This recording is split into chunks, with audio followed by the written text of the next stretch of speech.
अस्सलाम वालेकुम नाज़रीन, करंट अफेयर्स लाइव शो हाल अहवाल में तव्हां सभिनी खे ख़ुशि आमदीद ऐं भलीकार। नाज़रीन, जीअं त तव्हांखे ख़बर आहे त मौजूदा हुकूमत जी कोशिशि आहे त माशी तौर ते असां जेको इस्लाहात जे ज़रिए सुधारनि जे ज़रिए जेको आहे हिकिड़ो पंहिंजे सही पोज़ीशन ते अची विया आहियूं, हाणे उनजो समर जेके आम आवाम ताईं पहुचाए वञनि।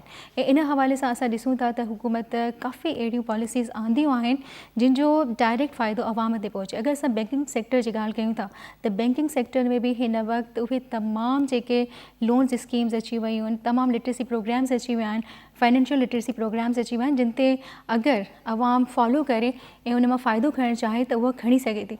स्पेशली अगरि कोई माण्हू इन्वेस्ट करणु चाहे थो त उनखे तमामु उहे जेके फैसिलिटीज़ आहिनि त उहो लोन कीअं अप्लाई करे, उन लोन खे अवेल कीअं करे, ऐं जेको लोन हासिल करण जो तरीक़ेकार आहिनि उहे बि तमामु ईज़ी ठाहिया विया आहिनि। बैंकिंग जी ॻाल्हि कयूं त बैंकिंग सेक्टर्स में जेके बि नवां लाड़ा अची चुकिया आहिनि उन्हनि जे हुजण खां पोइ असांजे आम माण्हूअ ताईं उन जा केतिरा फ़ाइदा पहुची रहिया आहिनि, इहो अॼु जो असांजो लाइव शो हाल अहवाल जो टॉपिक हूंदो। ऐं असां स्पेशली इन हवाले सां बि ॻाल्हाईंदासीं त हुकूमत नंढनि कर्ज़नि जे हवाले सां जेके स्कीमूं शुरू कयूं आहिनि उहे कहिड़ियूं कहिड़ियूं आहिनि ऐं उन जा कहिड़ा बेनिफिट्स आहिनि जेके आम माण्हू ताईं पहुची सघनि था। असां सां गॾु जेकी मौज़िज़ ऐं मोहतरम महिमान शख़्सियत मौजूदु आहिनि उन जो तारुफ़ सां तव्हां सां कराईंदी हलां।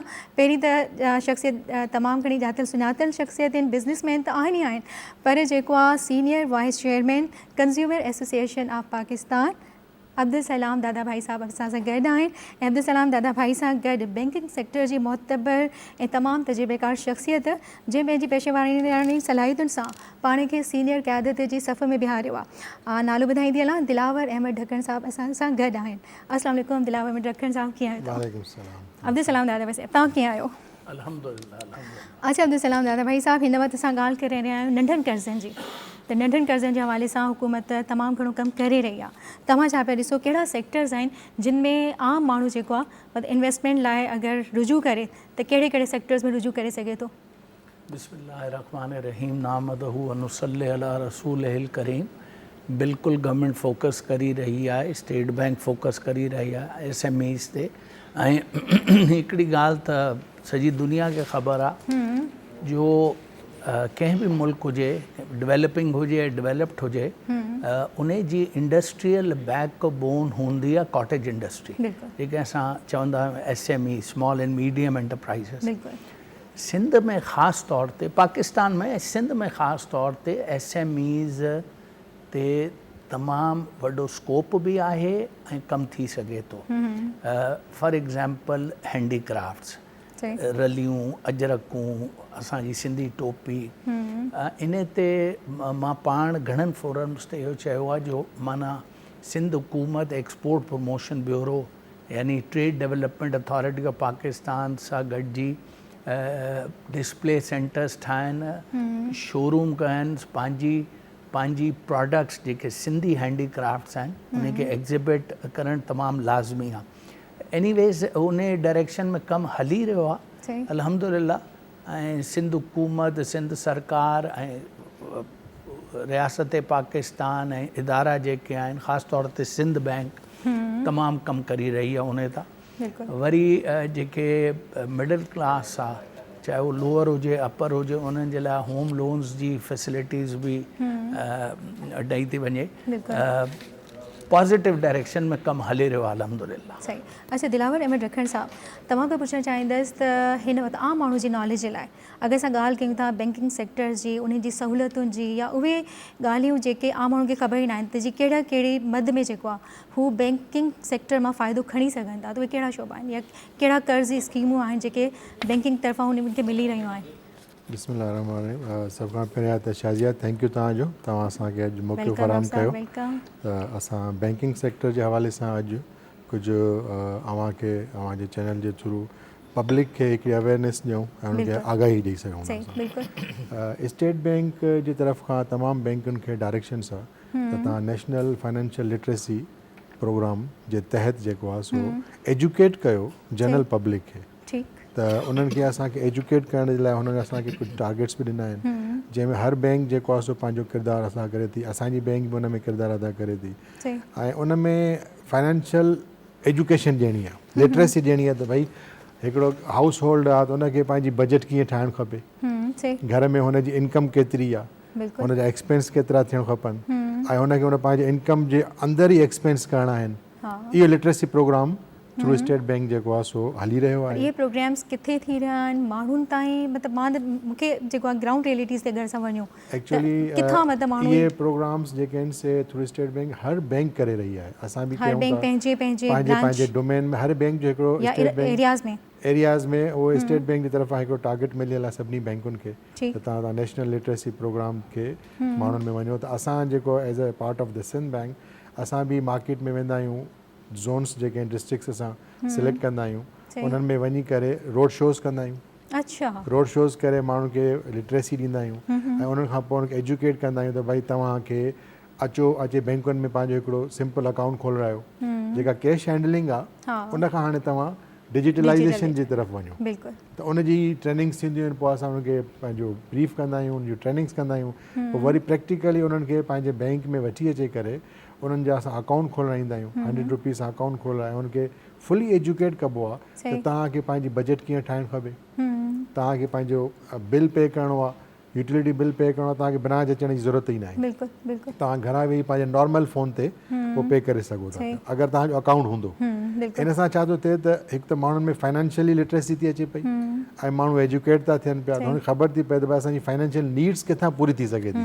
जीअं तव्हां ज़िक्र कयो त नंढा कर्ज़ SMEs खे त उनखे बि असां फ़रोग़ कयूं था, उन ते तमामु बहितरीनु कमु हली रहियो आहे ऐं उन ते काफ़ी असां अॻिते वधी चुका आहियूं। अच्छा, इहा लिटरेसी प्रोग्राम जेको आहे शहरी इलाइक़नि ताईं महदूद आहे या बहिराड़ीअ जा इलाइक़ा या उहे असांजे ॾुरां इलाइक़ा जिते पहुच ई न आहे कंहिंजी, उते बि मतिलबु सभ खां पहिरियां जेको टारगेट आहे उहो ॿाहिराड़ी जा इलाइक़ा आहिनि। अच्छा, ज़बरदस्त। शहरी इलाइक़नि में त ऑलरेडी माण्हुनि खे थोरी घणी ॼाण आहे, पर जेके असांजा रूरल एरियाज़ आहिनि मुल्क जा, उते सभ खां पहिरियां उहा कैंपेन उते थी हले पई। उन्हनि जा टारगेट्स बि वधीक आहिनि ऐं उते माण्हुनि खे एजुकेट करे उन्हनि खे असां पूरो हिकिड़ो प्लान था ॾियूं त भई तव्हां पंहिंजी बजट ठाहियो, पंहिंजी इकोनॉमिक खे कीअं मैनेज कयो ऐं उनखां पोइ तव्हां जेके इन्वेस्टमेंट्स कयो ऐं सेविंग कीअं कयो, सॼी ट्रेनिंग ॾिनी वेंदी आहे। तव्हांजी जेका इनकम आहे उन मां इनकम मां तव्हांखे कुझु परसेंटेज पंहिंजी सेविंग लाइ रखणी आहे।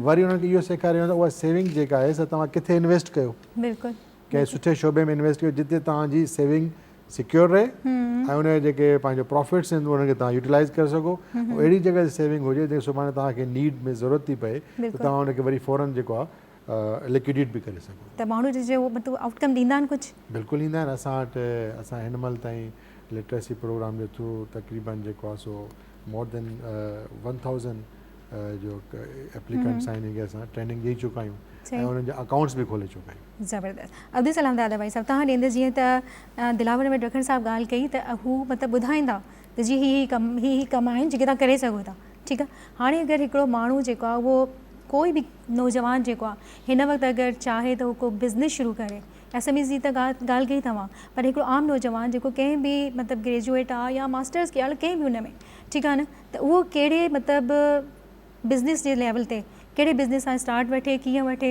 कुझु उन खे गाइड। शाज़िया, असां वटि हिकिड़ो रुझान रहियो आहे सिंध में ख़ासि तौर ते हर माण्हू नौकिरी थो ॻोल्हे। नौकिरी न ॻोल्हे, न इनखे त चऊं था त भई हाणे तव्हां जॾहिं बैंकिंग सेक्टर जी सहूलियतूं ॾेई रहियो आहे। जी जी, मां तव्हांजो सवाल सम्झे वियुमि त इहो जेको भाऊ दिलावर चयो आहे, government and banks especially are not only working on educating the prospective account holders and investors, इन्हें में एंटरप्रेन्योरशिप जी भी ट्रेनिंग आहे। हाणे हिकु नौजवान आहे, नेचुरली वो बैचलर्स या मास्टर्स कंदो आहे, वो चाहींदो त उनखे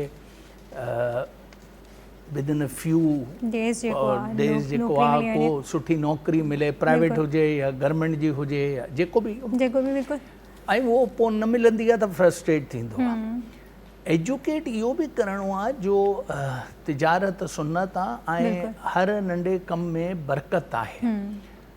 हाणे मां कराची शहर में ऐं बाराड़ीअ में बि पकोड़े जा, बिरयानी जा, पुलाव जा अहिड़ा ठेला ॾिठा आहिनि जेके 10-15-20 हज़ार डेली घर वठी वेंदा आहिनि, सभु ख़र्चो वर्चो। डिग्री होल्डर चए थो मां इहो कमु कीअं कयां। अच्छा, पोइ हाणे इन में बि एजुकेट करण जी ज़रूरत आहे जो धाड़े में शर्म आहे, कम में शर्म न आहे, बिल्कुलु ठीकु आहे न। सही नबियनि जी सुन्नत रही आहे, हर नबी जेको आहे उहो मवेशी रखंदो रहियो आहे, बिल्कुलु उन खे रेस कंदो रहियो आहे, चराईंदो रहियो आहे। त इहो बि एजुकेट करण जी ज़रूरत आहे जो कम में शर्म न आहे, चोरी में ऐं धाड़े में शर्म आहे। बिल्कुलु त इहो बि this should also be part of the literacy program. पर मां हिकिड़ी ॻाल्हि चवां, हाणे इहो रियलाइज़ेशन ज़बान ज़दे आम आहे जो दी यंग, छो त पाकिस्तान में यूथ पॉपुलेशन घणी तमामु आहे घणी आहे बिल्कुलु ऐं they should be put two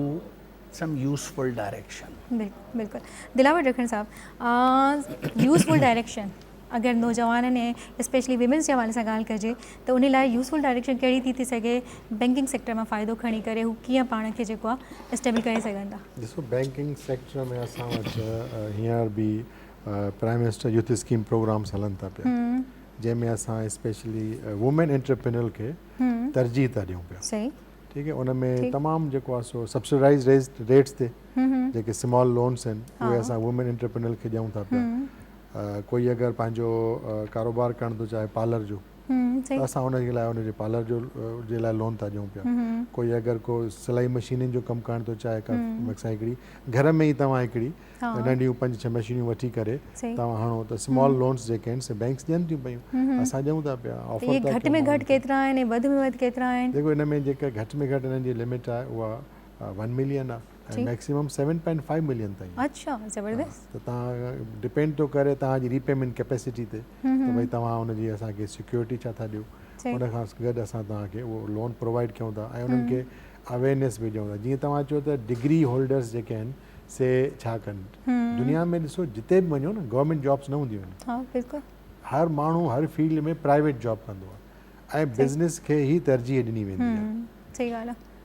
असांखे बि तव्हांजे हिननि चैनलनि जे मार्फत इहो अवेयरनेस पैदा करणु खपे, माण्हुनि खे अवेयर करणु खपे त माण्हू नौकिरीअ जी जान छॾनि ऐं बिज़नेस ॾे अचनि। सही ॻाल्हि आहे। जेतिरो घणो हू बिज़नेस ॾे ईंदा। ऐं तव्हांखे नंढो हिकु मिसाल, अगरि हिकिड़ो माण्हू कोई ईज़ी पैसा जी शॉप बि खोले थो और डेली जेको आहे सो 40-50 हज़ार रुपए जो इनकम खणी थो, माण्हू बिलीव नथा कनि, माण्हू त चवनि त पॉसिबल ई न आहे भई। उन में छा आहे, हुन कुझु न आहे करिणो, हुनखे सिर्फ़ु हिकिड़ी रिटेलर्स शॉप खोलणी आहे ऐं कंपनियुनि जा जेके आहिनि से फ्रेंचाइज़ वठणियूं आहिनि। तव्हांजो तव्हां वटि कोई ईंदो, कोई ईज़ी लोड कराईंदो, को तव्हां खां ईज़ी पैसा कराईंदो, को जेके बि हिननि जा प्रोडक्ट्स आहिनि उहे तव्हां कंदो, त उन में ई तव्हांजी कमीशन एतिरी थी ठहे पई त तव्हां आराम सां, तव्हांखे नौकिरी करण जी बि ज़रूरत न आहे।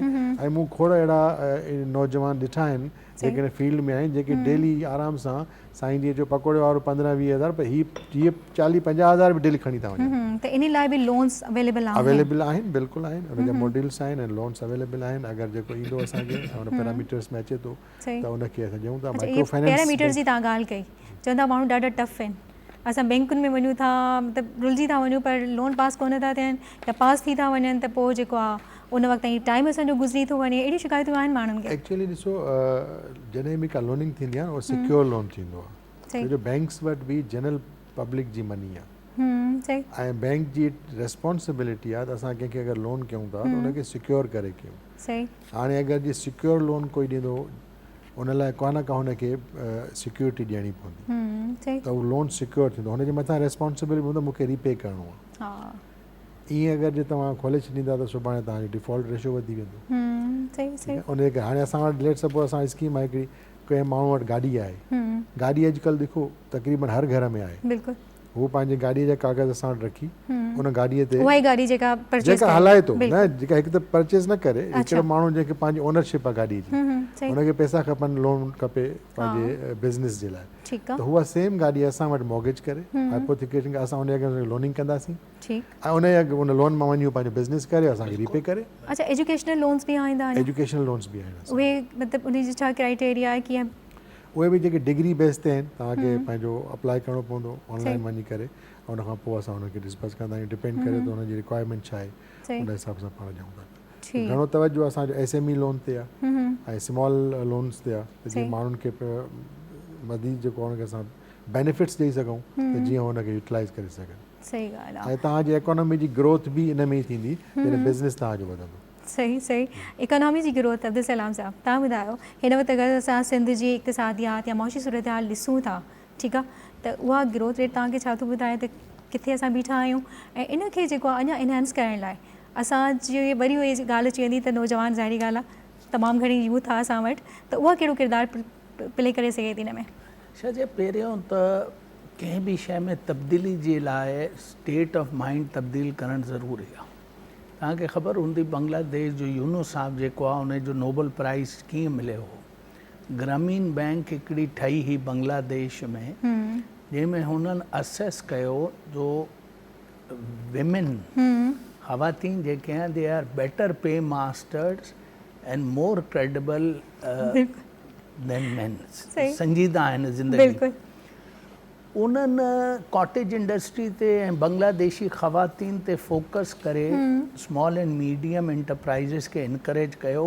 ऐं उन सां हिकिड़ो इकनॉमिक रेवोल्यूशन बाक़ाइदे इनकलाब अचे वियो ऐं पोइ वरी उन जे करे यूनुस साहब खे नोबल प्राइज़ मिलियो पाकिस्तान में ख़ासि तौर ते सिंध में इहो रुझान खे प्रमोट करण जी तमामु ज़रूरत आहे जो माना नौकरी सिर्फ़ु सरकारी नौकरी न आहे नौकरी प्राइवेट भी थी सके थी कम में शर्म ना आहे ऐं ॿियो जेको आहे so small and medium enterprise या कॉटेज इंडस्ट्री के प्रमोट करे असां इकनॉमिक रेवोल्यूशन आणे सघूं था इन सूबे में सिंध बेसिकली माला माल आहे वसाइल सां टैलेंट सां स्किल सां पुरअमन रहियो आहे हमेशह पुरअमन ऐं सिंधीज़ जेके आहिनि उहो प्रोएक्टिव बि आहिनि ऐं ब्रेनी बि आहिनि ठीकु आहे पोइ हाणे जीअं तव्हां ॿारहां ॾींहं में ईंदव त तव्हांखे ख़वातीन इन लार्ज नंबर नज़र ईंदियूं जेके काश्तकारी सां मुंसलिक आहिनि त पोइ इहो ई ख़वातीन जेके असांजी भेणूं आहिनि इहो दे can come in to small and medium enterprises Sindh में उहे बि हैंडीक्राफ्ट जे शोबे में अञा ताईं घणो वैक्यूम तव्हां असांजी ॿारहाड़ी जी औरत जी ॻाल्हि कयो था ठीकु आहे असां काफ़ी अराज़ खां ॾिसी रहिया आहियूं त हू महिनत बि कनि थियूं आई थिंक लोन्स बि हुनखे मिलंदा हूंदा पर हुन जी हालत जेको आहे हिकिड़ो हूंदो आहे न स्टैंडर्ड ऑफ लिविंग कुझु वधे कुझु बहितरी न अचे उहो छो न पियो अचे हालात जी मां अॻे बि चयो एॾी सारी फैसिलिटीज़ बि मिलनि थियूं अवेल बि थियनि थियूं हालात तब्दील थियण जे लाइ स्टेट ऑफ माइंड तब्दील थियण पहिरियों लिटरेसी प्रोग्राम में हलाइनि पिया दिलावर साहब हा त लिटरेसी प्रोग्राम त हींअर शुरू थियो आहे न U have two give him some gestation time बिल्कुलु माना इहो अॼु प्रोग्राम थियो आहे जीअं मुंहिंजे ख़्याल सां it has just been couple of weeks ऐं 1000 प्रोग्राम सिंस लास्ट 2 इयर्स हा पर जेके प्रमोट थियो आहे इहो प्रोपगेट थियो आहे उहो त इन खां अॻु बि त कुझु अहिड़ा प्रोग्राम्स हूंदा दिलावर साहब है न हूंदा स्टेट बैंक जो टारगेट आहे त तमामु माण्हुनि खे फाइनेंशियल लिटरेसी एजुकेट करिणो आहे अच्छा असांजो शो छो जे लाइ आहे असां कॉल्स अची रहियूं आहिनि त जी दिलावर साहब खां एटलीस्ट तरीक़ो पुछो त कंहिं बि क़िस्म जो लोन हुजे उनजा तरीक़ेकार छा आहिनि हालांकि मुंहिंजे ख़्याल मां पुछी चुकी आहियां बट वरी बि आवाम न बिल्कुलु लेट सपोज हाणे तव्हांखे अगरि जे घर कोई खपे थो हींअर असां वटि स्कीम हले थी भई प्राइम मिनिस्टर यूथ स्कीम हुन में तव्हां 7.5 मिलियन ताईं घर वठी सघो था ऐं तमामु सब्सिडाइज़ रेट ते हिन महिल मार्केट रेट 15% आहे उहो तव्हांखे 7% ते असां ॾेई सघूं था 7% उन खां पोइ असां वटि कमर्शियल व्हीकल्स आहिनि जेके बि असां प्राइम मिनिस्टर यूथ स्कीम में उहे अगरि को बिज़नेस करे थो को स्कूल जी वैन थो हलाए ठीकु आहे त उनखे असां उहा वैन ॾेई सघूं था कमर्शियल वैन ठीकु आहे अगरि को कैटरिंग जो कमु थो करे उनखे त 2 गाॾियूं ॾेई सघूं था बेवरेजिस एंड कैटरिंग वारे खे 2 गाॾियूं उहे गाॾियूं उन में अच्छा ईअं न थींदो अगरि कंहिं वटि जेको आहे न जीअं तव्हां चओ था को बि अहिड़ी शइ न आहे जेको मॉर्गेज रखी सघे इहा गाॾी मॉर्गेज थी वेंदी उहा ई गाॾी जेका वठी रहियो आहे ठीकु आहे इहा ई गाॾी मॉर्गेज थी वेंदी त उन लाइ असां वटि अचे उहो असां वटि एप्लीकेशन ॾे ठीकु आहे हुनजी असां असेसमेंट कंदासीं त भई हिन जो जेको बिज़नेस मॉड्यूल आहे उहो रिपे करण जी कैपेसिटी में आहे त असां हुनखे लोन ॾेई छॾींदासीं सिंपल तरीक़ो आहे ब्रांच अचे पंहिंजी एप्लीकेशन भरे ऐं असांखे ॾे ऐं पंहिंजा डॉक्यूमेंट्स ॾे ठीकु आहे ऐं प्रीवियसली हुनजे मथां को बि लोन डिफॉल्ट में न हुजणु खपे जेके सेट कंडीशन्स आहिनि कुझु माण्हू हूंदा आहिनि को क्रेडिट कार्ड वठी करे छॾियो उहो न हुजणु खपे ऐं हुनजो जेका हिस्ट्री आहे ECIB स्टेट बैंक में चेक थींदी आहे उहा हुनजी क्लियर हुजणु खपे त पोइ इनशाला हुनखे आसान शराइत ते लोन मिली वेंदो यानी तरीक़ेकार बिल्कुलु सिंपल आहे तव्हांखे सिर्फ़ु बैंक वञिणो आहे ब्रांच वञी हुते पंहिंजो अप्लाई करिणो आहे लोन ऐं पंहिंजो अकाउंट खोलणो आहे सॼो हुते असांजा डेडिकेटेड स्टाफ वेठा आहिनि ब्रांचिस में जेके हुनखे गाइड बि कंदा ऐं सॼो हुनखे प्रॉपर ॿुधाईंदा ठीकु आहे अच्छा नौजवाननि लाइ हिन वक़्तु बैंकिंग सेक्टर्स में मतिलबु कहिड़ा कहिड़ा सेक्टर्स आहिनि जिन में हू वञी सघनि था उनखे वञणु घुरिजे यानी इन फ्यूचर बैंकिंग सेक्टर में नौजवाननि जो जेको आहे स्कोप केतिरो आहे ॾिसो IT सेक्टर जेको आहे उहो तमामु बूम में आहे ऐं असां वटि IT फ्रीलांसर बि तमामु घणा आहिनि अच्छा ऐं उन्हनि जे लाइ बि असां वटि हिकिड़ी स्कीम आहे पहिरियां तव्हांखे इहा ख़बर हूंदी त जेके IT जो कमु कंदा जेके फॉरेन रेमिटेंसिस ईंदियूं त हू कंहिं ऐप जे थ्रू घुराईंदा त उन्हनि खे एक्सचेंज लॉस थींदो हींअर स्टेट बैंक इहा पॉलिसी कढी आहे ऐं असां अनाउंस बि कई आहे असांजे मार्केटिंग वेब पेज ते बि आहिनि त जेको फ्रीलांसर आहे उनजो असां $US अकाउंट बि खोले सघूं था उन डायरेक्ट अकाउंट खां उनजी काई डॉक्यूमेंटेशन ई न आहे जस्ट ब्रांच ईंदो अकाउंट ओपनिंग फॉर्म भरींदो अच्छा हिन में कोई स्कैम वग़ैरह त न आहे छो जो बैंक स्कैम बि त एॾा ॿुधण में अचनि था माण्हू हिन में त हुनजा पैसा ॿाहिरि अचनि पिया हा ठीकु आहे हुन में स्कैम कहिड़ो थींदो वो पंहिंजो हिकिड़ो बिज़नेस थो करे ऑनलाइन वेही करे पंहिंजी जेको वेंडर हुनखे पहिरियां कंहिं ऐप जे थ्रू पियो पैसा ॾे हाणे उहो वेंडर हुनखे डिजिटल चैनल्स जे थ्रू पंहिंजे बैंक जे थ्रू पैसा ॾींदो इन सां असांजा फॉरेन रिजर्व्स बि वधंदा ऐं हुनखे जेको एंड यूज़र खे फ्रीलांसर खे जेको लॉस पियो पुॼे त उहो हुनजो ख़तमु थी वेंदो हुनखे असां डॉलर ई पे कंदासीं ऐं इकोनॉमी बि डॉक्यूमेंट थी वेंदी केॾा वॾा बेनिफिट्स आहिनि इहे त तमामु वधीक सुठा बेनिफिट्स आहिनि त इकोनॉमी बि तव्हांजी डॉक्यूमेंट थी वई असांजा फॉरेन रिजर्व्स बि वधिया ऐं एंड यूज़र खे जेका मार्केट मां ₹1 $2 घटि मिलंदो ऐप जे थ्रू विच ते जेके वेंडर्स वेठा आहिनि पैसा कटींदा हिन जे पंहिंजे अकाउंट में डॉलर अची विया पंहिंजा डॉलर इनकेश करे ऐं वञी मार्केट मां कैश करे ज़बरदस्त तमामु सुठो इन खां अलावा बिज़नेस कम्युनिटी खे कहिड़ियूं मतिलबु सहूलियतूं बैंकिंग सेक्टर मां मिली रहियूं बिज़नेस कम्युनिटी लाइ SME लोन्स असां वटि आहिनि SME लोन जे लाइ उहे अची असां वटि अप्लाई करे सघनि था ऐं उहे असां हुननि जी जेको हुनजी प्रोजेक्शन आहे उहे जेके लोन अगरि को नओं बिज़नेस सेटअप कनि था उन ते बि ॾेई सघूं था एग्ज़िस्टिंग ते बि ॾेई सघूं था अच्छा हा बिल्कुलु एग्ज़िस्टिंग ते बि ॾेई सघूं त तव्हां छा था सम्झो हिन वक़्तु अगरि सिंध जा माण्हू जीअं असां हाणे ॻाल्हि कई ज़राअत जो शोबो आहे मादियात जो शोबो आहे उहे उते कोई वञण ई नथो चाहे हर कोई चाहे थो उते जी को अहिड़ो कमु हुजे जेको ईज़ी गोइंग हुजे ऐं जल्दी पैसो अची वञे त इन्हनि सेक्टर ॾांहुं माण्हुनि खे कीअं मतिलबु थोरो हिमथाइजे त उन पासे वञो गवर्नमेंट हर लेवल ते उहे प्रोग्राम्स बि करे थी अवेयरनेस जा जेके आहिनि से स्कीम्स बि ॾिए थी पई ऐं गवर्नमेंट पंहिंजो कमु करे थी पई पर हाणे शायदि असांखे माण्हुनि खे जेका असांजी जनरल पब्लिक आहे उनखे बि उन्हनि मां बेनिफिट वठणु खपे अवेयरनेस न आहे अवेयरनेस गवर्नमेंट जा प्रोग्राम्स त डिफरेंट हलनि था पिया पर उन्हनि जो हू जॾहिं ईंदा इंट्रस्ट वठंदा त उहो अची उनखे यूटिलाइज़ कंदा सही को बि माण्हू बैंक अचे कंहिं बि हवाले सां नॉलेज वठणु चाहे त उनखे आराम सां हर शइ जेको आहे ॿुधाई वेंदी आहे सही ज़बरदस्त तव्हां वटि ईंदसि अब्दुलसलाम दादावी साहिबु हाणे ॿुधायो असांजा नौजवान त थी विया ठीकु आहे औरतुनि लाइ छा था सम्झो कहिड़ा सेक्टर्स आहिनि जिन में हू पाण खे मञाए सघनि थियूं हींअर बि अगरि असां चऊं त औरतूं हिन पासे ॾिसो नथी वञनि उन पासे ॾिसो नथी वञनि शाज़िया हाणे त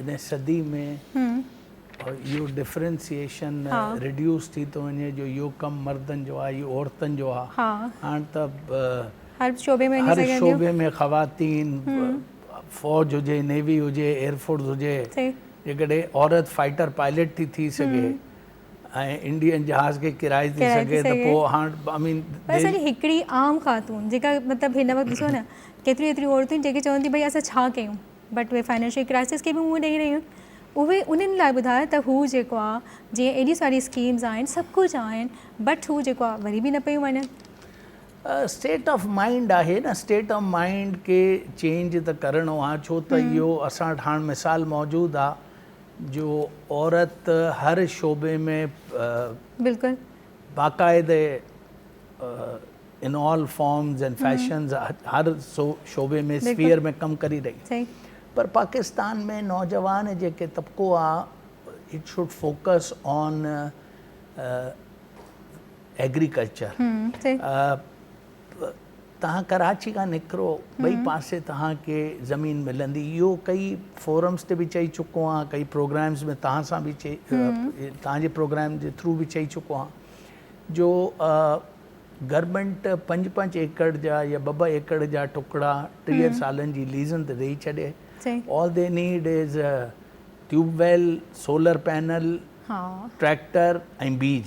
ज़बरदस्त आहे. इहो SIFC बि इन ते कमु करे रही आहे, छो त इहो वीड बास्केट या फूड शॉर्टेजिस या वाटर प्रॉब्लम्स जेके आहिनि, इहो they are a reality in the foreseeable future.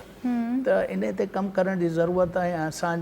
असांजा नौजवान एग्रीकल्चर ते फोकस करे इन मुल्क खे फूड शॉर्टेजिस खां बचाए था सघनि. बिल्कुलु सही ॻाल्हि आहे. दिलावर साहब, आलमी वापार जेको आहे उनखे असां ॾिसूं था, नवां लाड़ा अची विया आहिनि, जिद्दत ई जिद्दत आहे. ठीकु आहे. उन जी भेट में अगरि असां पंहिंजे बैंकिंग सेक्टर खे ॾिसूं था त तव्हां छा था सम्झो, केतिरो कंपेयर करे सघो था या केतिरो कंपेरिजन कयो त असां उन जे बराबरि आहियूं या अञा कुझु? ॾिसो, बैंकिंग सेक्टर में पाकिस्तान में जेको आहे सो काफ़ी डेवलपमेंट थी वई आहे. डिजिटलाइज़ेशन ॾे अची विया आहियूं. असांजा काफ़ी शयूं जेके डिजिटलाइज़ थी वयूं आहिनि ऐं आहिस्ता आहिस्ता बैंकिंग सेक्टर पंहिंजो किरदारु अदा करे थी पई त इकोनॉमी खे डिजिटलाइज़ कयूं. सो पहिरियां कुझु ज़मानो पहिरियों तव्हां ॾिसो, तव्हांखे एप्स वग़ैरह न हूंदा, हाणे एप्स अची वेंदो. हाणे तव्हां SMS बैंकिंग अची वई आहे ऐं SMS बैंकिंग त उहा शइ आहे त तव्हांखे नेट जी बि ज़रूरत न आहे.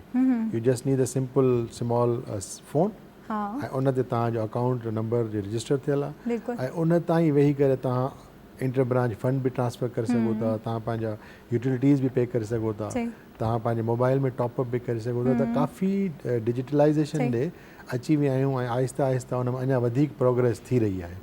सही ॻाल्हि. अच्छा, असां घर जे लोन जे हवाले सां ॻाल्हि कई, हिन वक़्तु वरी हिकिड़ी कॉल आई आहे त जी जेको मार्केट तव्हां ॿुधाए रहियो, आई थिंक 11% ॿुधाए रहिया आहियो. ठीकु आहे. त हू चवनि था त इन में कुझु हिडन त कुझु शइ न आहे न, मतिलबु 11% ई आहे त उहो 11% ई आहे. ॾिसो, मूं तव्हांखे ॿुधायो त मार्केट रेट हिन महिल जेको आहे कमर्शियल रेट ते असां अगरि कंहिंखे ॾियूं था त उहो अप टू 7.5 मिलियन कोई वेंदो, उहो कमर्शियल रेट ते हले वेंदो.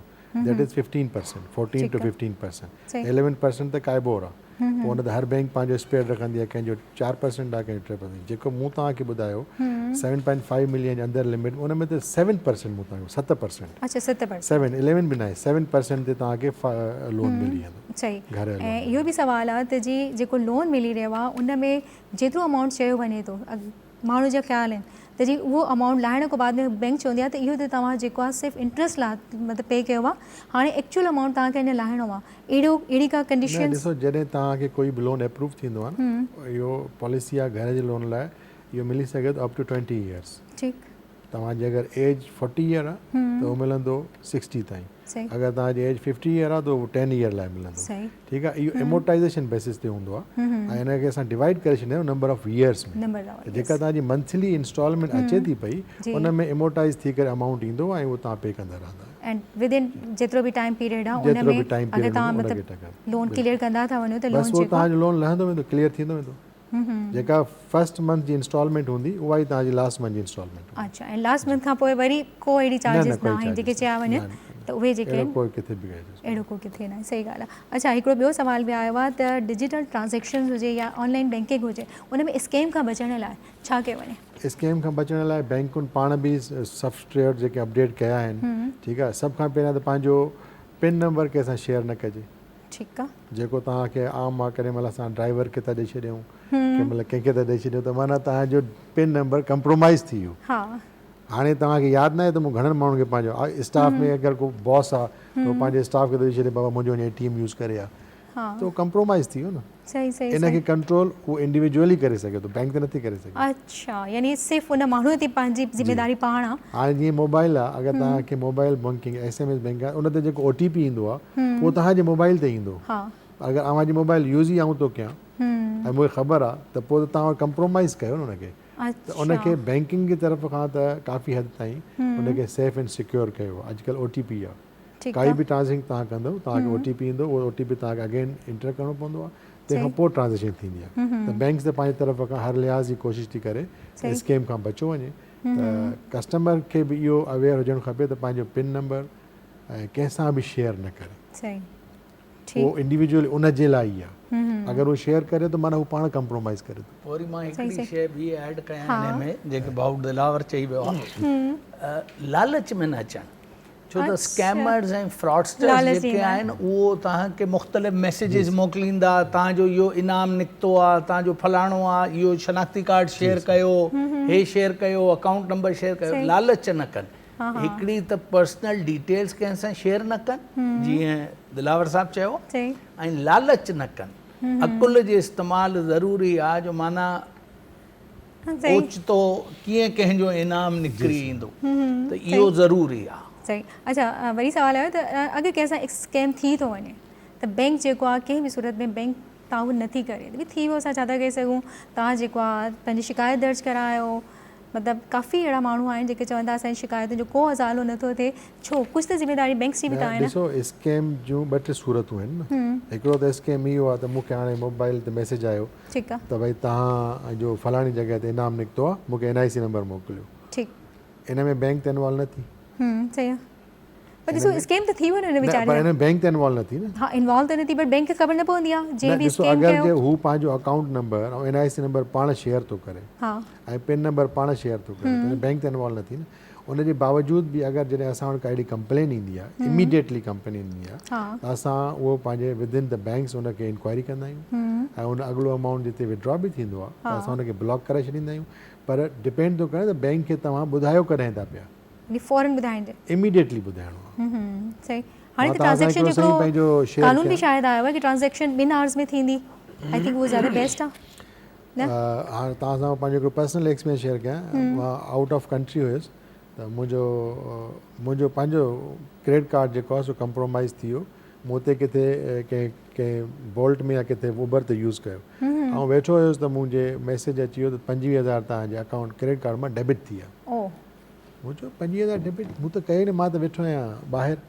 उन महिल इमीडिएटली पंहिंजे बैंक खे कॉल कयो, मूं चयो मां त यूज़ ई न कयो आहे। उन्होंने चयो ठीकु है, उन्होंने उसी वक्त उसको ब्लॉक कर दिया। उनके ब्लॉक करण खां पोइ मूंखे उन पैसा वापसि करे छॾिया, रिफंड करे। ज़बरदस्त, इमीडिएटली एक्शन खणो, इमीडिएटली। ऐं अगरि जे तव्हां रोके छॾींदो त पोइ त उहो पंहिंजो निकिरी वेंदो। हिकिड़ी ॿी ॻाल्हि आहे शाज़िया, उहो तव्हांजे नाज़रीन जे लाइ, बैंक्स पंहिंजे तरफ़ां त फुल प्रूफ अरेंजमेंट्स कंदियूं आहिनि। फॉर एग्ज़ाम्पल, जीअं मां पंहिंजो क्रेडिट कार्ड या डेबिट कार्ड इस्तेमालु कयो त मूंखे फौरन ईमेल ते ऐं जेको कनेक्टेड फ़ोन आहे उन ते मैसेज अची वेंदो। ऐं जेकॾहिं मां पंहिंजी पर्सनल डिटेल्स शेयर करे पंहिंजे पाण खे कॉम्प्रोमाइज़ कयो आहे, त पोइ उन जो डो बैंक ते न आहे। डो न आहे, बट अगरि स्कैम थी वियो आहे त बैंक कुझु त करे वीचारे लाइ। बैंक कोशिशि कंदी आहे, जीअं बिल्कुलु ॿुधायो कि इमीडिएट तव्हां ॿुधायो। ऐं ॿाहिरि बि इहो हूंदो आहे, पर हाणे फुरे वियो को तव्हांजो क्रेडिट कार्ड फुरे वियो, जेसि ताईं उन वटि पिन न आहे तेसि ताईं यूज़ न करे सघो था। And if you are fast enough to get it blocked, त तव्हां फ्रॉड खां बची ईंदव। पर जेकॾहिं तव्हां लालच में अचे, या जीअं हींअर साईं चयो, जो मान बॉस ॾींदो आहे पंहिंजो कार्ड, बाबा इहो ATM खां कैश वठी आहे, पंहिंजे ड्राइवर खे ॾींदा आहियो, बाबा पेट्रोल विझराए छॾिजांसि। आई मीन यू डोंट, इन में तव्हांजो डो, प्राइमरी डो त तव्हांजो आहे न। बिल्कुलु इहो त आहे।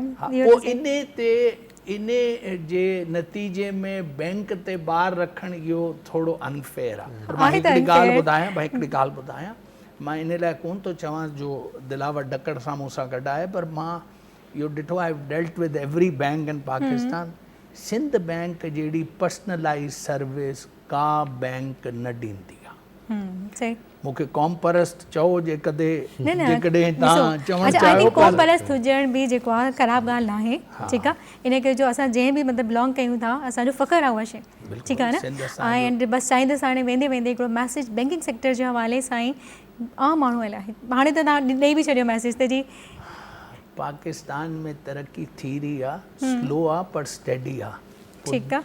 पोइ टेक्नोलॉजी अहिड़ी अची वई आहे जो पाकिस्तान पोइ ते कोन थो रही सघे। सही ॻाल्हि आहे, बसि ज़बरदस्त। दिलावर रखण साहब, स्पेशली आम कंज़्यूमर जेको बैंक यूज़ करे थो, उन लाइ कहिड़ो मैसेज ॾींदो?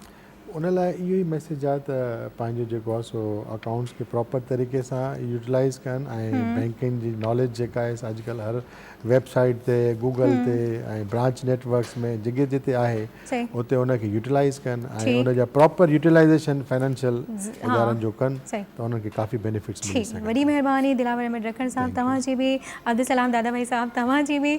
ऐं नाज़रीन उहा ई ॻाल्हि आहे त वाकई हुकूमत काफ़ी फैसिलिटीज़ ॾेई रही आहे। तव्हां ॾिसो त लोन खणणो हुजे तव्हांखे या तव्हांखे अगरि कोई बिज़नेस आहे उनखे अञा अपग्रेड करिणो आहे या तव्हांजे एजुकेशनल हवाले सां तव्हांखे फाइनेंस जी ज़रूरत आहे, इवन तव्हांखे घर ठाहिण जी बि ज़रूरत आहे, त तव्हांखे हुकूमत पूरो फ़ाइदो ॾेई रही आहे। पर हाणे उन फ़ाइदे मां फ़ाइदो खणणु उहो तव्हांजे मथां ऐं अॼु कोशिशि कईसीं त उहे शयूं जेके मे बी तव्हांजे लाइ वॾी मुश्किल हुजनि त कीअं अप्लाई कयूं, छा कयूं, कहिड़ो लोन अप्लाई कयूं, उहे शयूं काफ़ी हद ताईं क्लियर थी चुकियूं। छो जो दिलावर साहब बि अब्दुल सलाम दादा भाई साहब बि ॿिन्ही ॾाढे चवंदा न डीपली वञी करे हर शइ सम्झाई ऐं स्कैम जे हवाले सां। छो जो घणा ई माण्हू रोज़मर्रा ज़िंदगी में असांखे नज़र ईंदा आहिनि त जी मूंसां स्कैम थी वियो, मूंसां स्कैम थी वियो, त उन लाइ उहा ई ॻाल्हि आहे त पंहिंजो पिन नंबर जेको आहे न पिन कोड उहो कंहिंखे बि न ॾियो, केतिरो बि भरोसो हुजे उन ते न कयो। ऐं बसि टाइम ख़तमु आहे, इन करे हाणे तव्हांखां इजाज़त चाहींदासीं। पंहिंजे प्यारनि जो तमामु घणो ख़्यालु रखंदा। अल्लाह हाफ़िज़।